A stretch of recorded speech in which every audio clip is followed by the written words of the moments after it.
Joe Rogan raises red flags for Millennial and Gen Z women, according to Change Research polling firm. More than half of women 18 to 34 years old are alarmed if their partner tunes into the Joe Rogan Experience podcast. The survey of 1,000 females also found that 53% were off-put if their partners refused to see the summer blockbuster, the Barbie movie. At risk of sounding like a pick-me here, I have the exact opposite reaction to both of those things.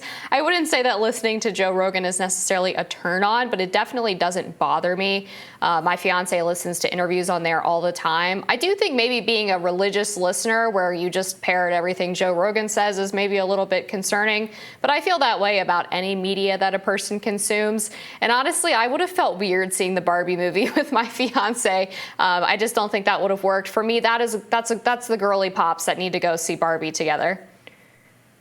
Yeah, I think this exposes the importance of how a polling question is worded, because I think sometimes when anyone hears, oh, they're a Joe Rogan Experience podcast listener, they imagine his extreme fans. When I think about they won't tune in to the Barbie movie, to me, it's not just they didn't choose to see it. That really makes it sound like they hate it. They talk about how much they don't want to see it and how bad it is. I think the interesting thing about this poll as well is that 76% of women said that it would be a red flag if someone identified as a MAGA Republican. Now, I don't think that it would be a Make America Great Again red flag. I think that means they would not be interested in dating the person if they were a MAGA Republican. 76% is a really, really big number there. So we know that pretty homogeneously Gen Z is progressive, millennials are more progressive than other generations. But it's interesting to see how this plays out across genders, across men and women, just the responses on this poll. Talking about politics frequently, they asked about astrology on that front. Only 20% of women said that was a red flag, whereas 41% of men said that was a red flag.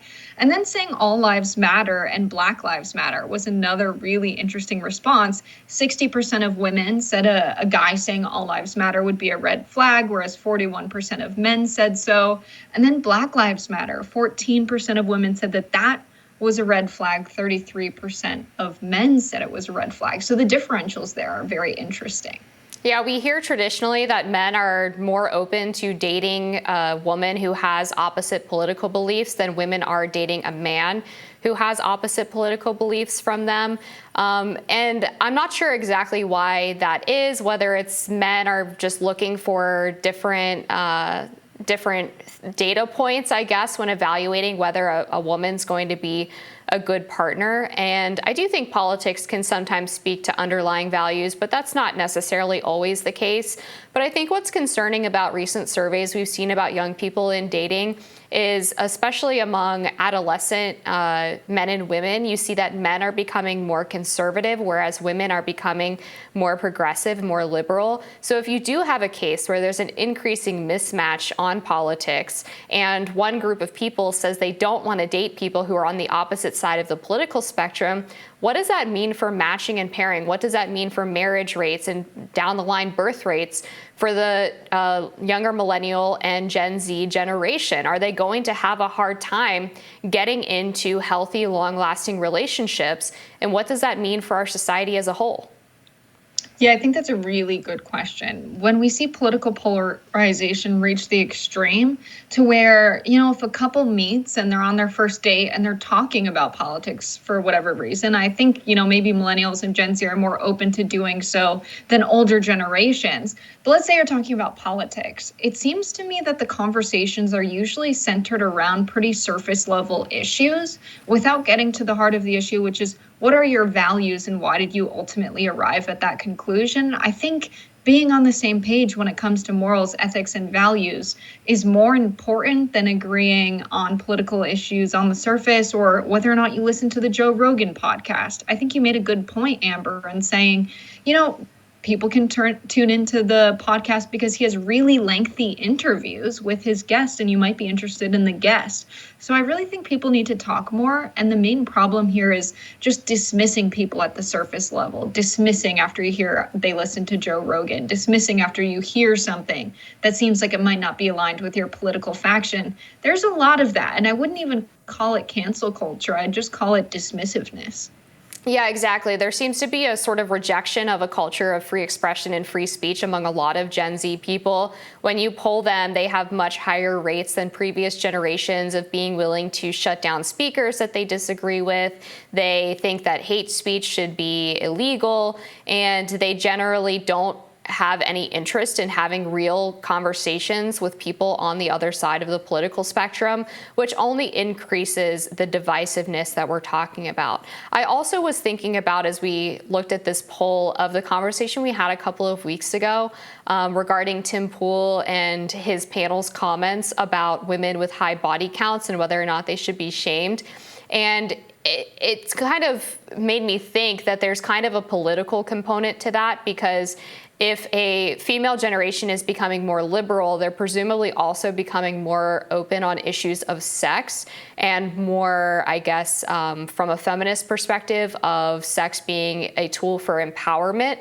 And if men are becoming more conservative, they're going to be less likely to view women who do have that view on sex as being attractive partners, particularly for marriage. And so this only further contributes to this divide and this potential for this generation to have some of the lowest partnership and marriage rates in history.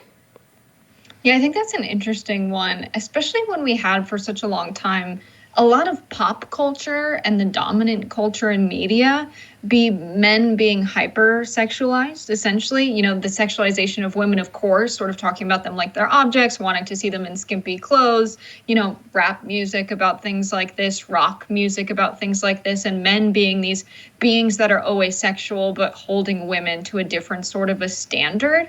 I think if the behavior changes along with the political views among men, I would be more sympathetic of that view. I think the problem with the Tim Pool crowd is that they still expect men to be these promiscuous beings. Andrew Tate is definitely one of the people that holds this view, but women need to be more conservative in the way they operate in that sphere.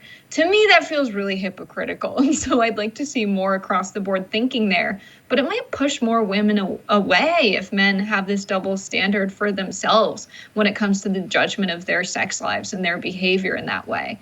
I think another element of it is the changing views on gender and seeing the disparity in who would say that there's more than two genders here. 58% of women saying that it would be a red flag if they said there are only two genders, whereas men said only 34% of them said that it would be a red flag if their partner said there are only two genders. That's an interesting one as well. Just the difference in views on transgenderism in the United States.